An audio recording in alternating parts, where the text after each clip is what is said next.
বৃষ্টির জলেও ভিজে গেছে একদম পুরো ক্যাথা ভিজি, আর যে স্নান করতে হবে না।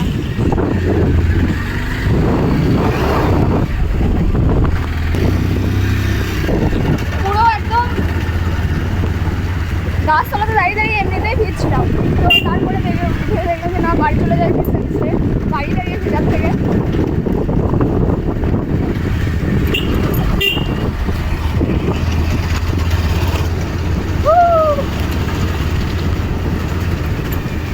ছুটার পরে ব্যায়াম করার পরে একটু হাওয়া বৃষ্টি খুব ভালোই লাগে, কিন্তু শরীরের পক্ষে খুবই ক্ষতিকর।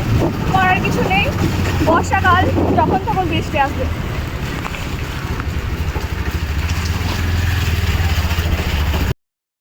আজকে সারাদিন আমি ব্লগ বানাতে পারিনি, কোনো ভিডিও করিনি, কোনো কিছুই করিনি। পড়াশোনা প্রচণ্ড ডিলে হচ্ছিলো ওই জন্য। তো ভাবলাম চলো এখন থেকে ব্লগটা স্টার্ট করি, বলতে কি এটা শর্ট ভিডিওতে যাবে, ব্লগে যাবে না।